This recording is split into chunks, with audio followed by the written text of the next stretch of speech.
اسی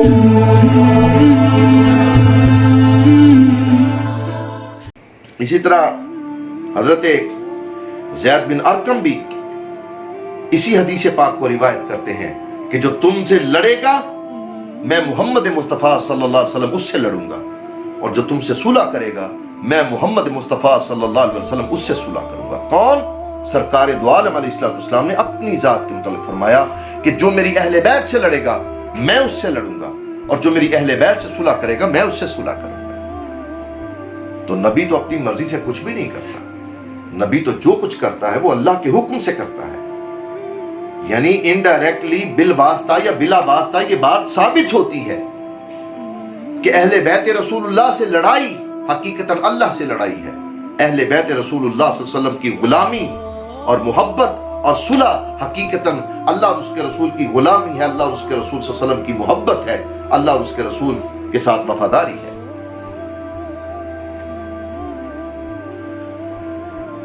اسی طرح حضرت ابو ہریرہ رضی اللہ تعالی عنہ آپ نے پھر روایت کیا کہ جناب علی کرم اللہ تعالی وجہ کریم اور جناب سیدہ سلام اللہ علیہ حسنین کریمین سلام اللہ علیہ اجمعین کی طرف آقا علیہ السلام نے نظر التفات کی اور ارشاد فرمایا جو تم سے لڑے گا، یعنی محبت کی نظر کی، اور کہا جو تم سے لڑے گا میں اس سے لڑوں گا، اور جو تم سے صلح کرے گا میں اس سے صلح کروں گا، یعنی جو تمہارا دشمن ہے وہ میرا دشمن ہے، اور جو تمہارا دوست ہے وہ میرا بھی دوست ہے۔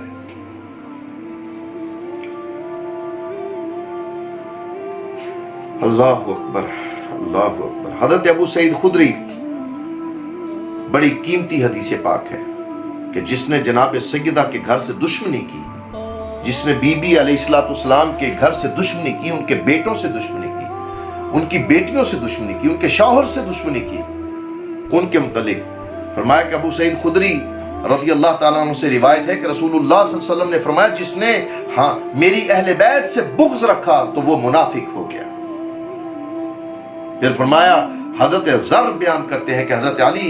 کرم اللہ تعالیٰ وجہ الکریم نے فرمایا منافق شخص کبھی بھی ہمارے ساتھ محبت نہیں رکھتا، یعنی ہمارے ساتھ محبت نہیں کرے گا بجز مومن، اور نفرت نہیں کرے گا بجز منافق، اور مومن کبھی ہمارے ساتھ بغض نہیں رکھ سکتا اور منافق کبھی ہمارے ساتھ محبت نہیں رکھ سکتا۔ اسی طرح حضرت جابر بن عبداللہ انصاری رضی اللہ تعالیٰ عنہ فرماتے ہیں کہ قال خطبنا رسول اللہ صلی اللہ علیہ وسلم وہو یقول ایہا الناس من ابغضنا اہل البیت حشر اللہ یوم القیامہ یہودیہ فقلت یا رسول اللہ صلی اللہ علیہ وسلم وَإِنَّ صَامَ وَصَلِّي قَالَ وَإِنَّ صَامَ وَصَلِّي، یعنی حضرت جابر بن عبداللہ انصاری آپ بیان کرتے ہیں کہ آقا علیہ السلام نے فرمایا کہ جس نے میری اہل بیت کے ساتھ بغض رکھا روز قیامت اس کا حشر یہودیوں کے ساتھ ہوگا۔ تو کہتے ہیں میں نے عرض کیا کہ حضور چاہے وہ روزہ بھی رکھے اور نماز بھی پڑھے، آپ نے فرمایا چاہے وہ روزہ بھی رکھے نماز بھی پڑھے، لیکن اگر اس کے دل میں میری اہل بیت کے لیے بغض ہے، میری اہل بیت کے لیے عداوت ہے، میرے گھر والوں کے لیے دشمنی ہے، تو وہ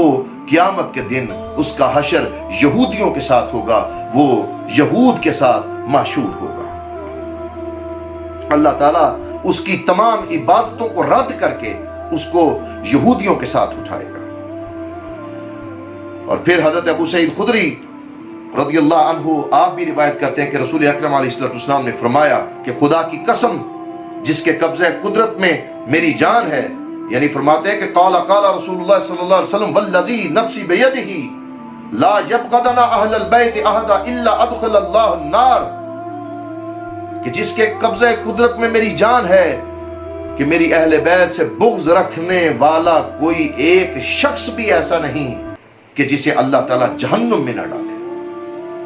یعنی اس پر جہنم لازم ہے کہ جو اہل بیت سے دشمنی رکھتا ہے، جو جناب سیدہ کے گھر سے دشمنی رکھتا ہے، جس کو بی بی کے بیٹوں سے دشمنی ہے، جو جناب زہرا سلام اللہ علیہ کے شوہر نامداز سے پھر جو بغض کرے عداوت رکھے، جو ان کے بیٹوں سے بغض کرے عداوت رکھے۔ اسی طرح حضرت ابن عباس روایت کرتے کہ قال رسول اللہ صلی اللہ علیہ وآلہ وسلم لو ان رجل صف بین الرکن والمقام فصلی وصام ثم لقى اللہ وهو مبغض لأہل البیت محمد دخل النار، کہ حضرت عبداللہ بن عباس فرماتے ہیں کہ رسول کریم علیہ السلام فرمایا کہ اگر کوئی شخص کعبۃ اللہ کے پاس رکن یمانی اور مقام ابراہیم کے درمیان کھڑا ہو کر نماز پڑھے اور روزہ بھی رکھے اور پھر وہ اس حال میں مرے کہ اہل بیت سے بغض رکھتا ہو تو وہ شخص جہنم میں داخل کیا جائے گا۔ ناظرین گرامی، کیسا نازک مرحلہ ہے کہ ہمارا ایقان، ہمارا ایمان، ہمارا وجدان جن ہستیوں کے ساتھ منسلک ہے، جن کی غلامی ہمارے لیے جنت کا سبب ہے، جن کی رضا ہمارے لیے جنت کا سبب ہے، ذرا سوچئے اپنے گریبانوں میں جھانک کر کہ ہم ان کے قریب ہیں، ان کی غلامی میں ہیں یا ان سے دور ہیں؟ ہمارے دلوں میں ان کے لیے محبت ہے یا بغض؟ معاذ اللہ علیہ باللہ، کیونکہ کوئی بھی مومن اس وقت تک مومن نہیں ہو سکتا جب تک کہ اہل بیت رسول اللہ صلی اللہ علیہ وسلم کی محبت اس کے دل میں نہ ہو۔ حضرت معاویہ بن حدیج رضی اللہ تعالیٰ عنہ نے حضرت حسن بن علی سلام اللہ علیہ سے روایت کیا کہ آپ علیہ السلام نے فرمایا، اے معاویہ بن حدیج، ہمارے ساتھ بغض رکھنے سے بچے رہنا، کیونکہ رسول خدا علیہ السلام کا فرمان اقدس ہے کہ ہمارے ساتھ بغض و حسد رکھنے والا کوئی ایک شخص بھی ایسا نہیں کہ جسے قیامت کے دن حوض کوثر سے آگ کے درے سے دھتکارا نہ جائے۔ یعنی قیامت والے دن حوض کوثر پر جہاں سرکار ہوں گے اور سرکار کی اولاد حتی یرد علی الحوض، کہ قرآن اور اطرت رسول اللہ جو حوض کوثر تک اکٹھی سرکار کے پاس وہاں ہوں گی، تو اس وقت آگ کے درے اس شخص کو مارے جائیں گے، درے مارے جائیں گے اس بندے کو کہ جو بغض رکھتا ہے اہل بیت رسول اللہ صلی اللہ علیہ وسلم سے اور ان کی اہل بیت سے۔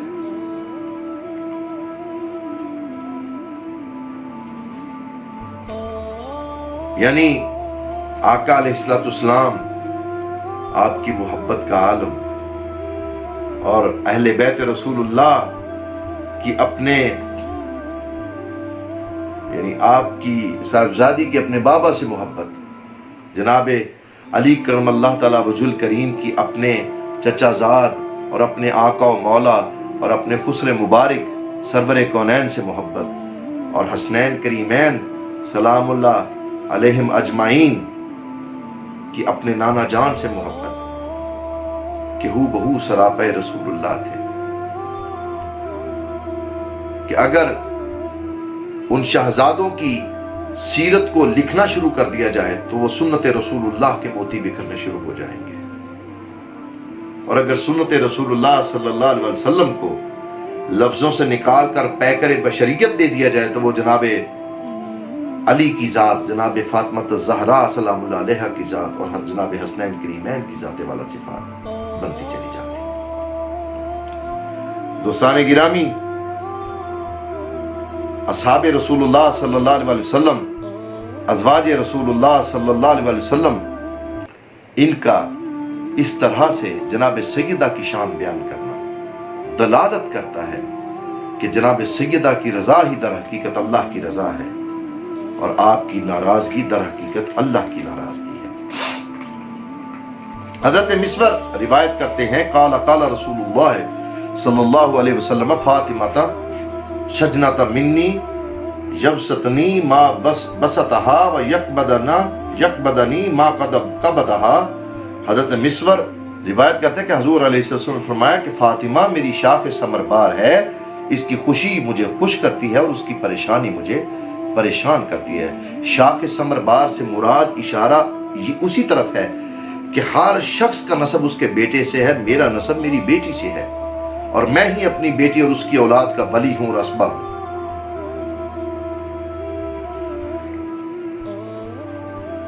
اور پھر حضرت ابن عباس رضی اللہ عنہما فرماتے، رفع انا شجرۃ وفاطمۃ حملها وعلی لقاؤها والحسن والحسین ثمرتها والمحبون اہل البیت ورقها من الجنت حقا حقا۔ حضرت عبداللہ ابن عباس فرماتے ہیں، مرفوعاً حدیث مروی ہے کہ حضور علیہ السلام نے فرمایا کہ میں درخت ہوں فاطمہ اس کی ٹہنی ہے، علی اس کا شگوفہ ہے، اور حسن و حسین اس کا پھل ہیں، اور اہل بیت سے محبت کرنے والے اس درخت کے پتے ہیں، یہ سب جنت میں ہوں گے، اور یہ بات حق ہے، یہ بات حق ہے، یہ حق ہے، یہ حق ہے۔ 2 دفعہ آقا علیہ السلام نے یہ فرمان جاری فرمایا۔ دوستان گرامی، بڑا مشکل ہوتا ہے اپنی اولاد کے کردار کی گواہی دینا، بالخصوص آج کے دور میں تو بالکل بھی نہیں، لیکن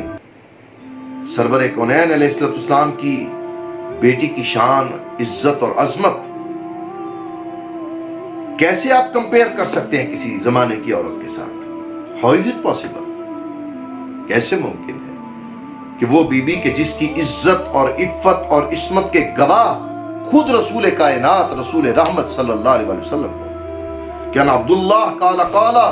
رسول اللہ صلی اللہ علیہ وسلم ان فاطمہ احسنت فرجہا فحرم اللہ ذریتہا علی النار۔ حضرت عبداللہ بن مسعود فرماتے ہیں کہ حضور علیہ السلام فرمایا کہ بے شک میری بیٹی نے اپنی عصمت اور پاک دامنی کی ایسی حفاظت کی ہے کہ اللہ تعالیٰ نے اس کی اولاد پر آگ کو حرام کر دیا ہے۔ حضرت عبداللہ پھر روایت کرتے کہ حضور علیہ السلام نے فرمایا کہ میری بیٹی نے اپنی عصمت اور پاک دامنی کی ایسے حفاظت کی کہ اللہ تعالیٰ نے اس کی عصمت مطہرہ کے طفیل، اس کی عصمت، اس کی طہارت، اس کی برکت کے، اس کی طہارت کی برکت سے اسے اور اس کی اولاد کو جنت میں داخل فرما دیا ہے۔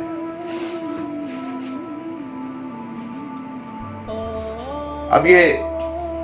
دیکھیں، یہاں تک جو گفتگو ہوئی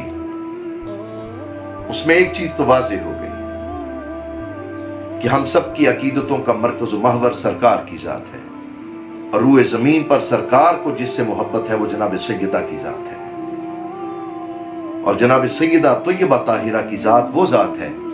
کہ جن کی ناراضگی رسول خدا کی ناراضگی، جن کی خوشی رسول خدا علیہ السلام کی خوشی، جس پر جناب سیدہ راضی ہو گئی اس پر رسول خدا راضی ہو گئے، جس پر رسول خدا راضی ہوئے اس پر خدا راضی ہو گیا۔ یعنی کہ جس پر بیوی راضی ہے، جناب سیدہ راضی ہے، اس پر خدا راضی ہے، اور جس سے سیدہ ناراض ہے اس سے خدا ناراض ہے۔ انشاءاللہ اہل بیت رسول اللہ صلی اللہ علیہ وسلم میں ولایت علی کے بعد انما فاطمہ بضعۃ منی کی حدیث مبارکہ کے تحت جناب سیدہ سلام اللہ علیہا کے حضور یہ نذرانہ عقیدت جاری رہے گا۔ دعا ہے کہ اللہ رب العزت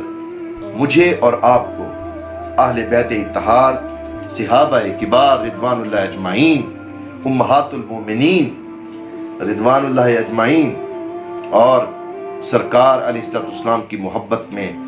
آپ کی محبت کے صدقے ان سب کی محبت میں، ان کی غلامی میں جینے اور مرنے کی توفیق عطا فرمائے۔ وآخر دعوانا ان الحمدللہ رب العالمین۔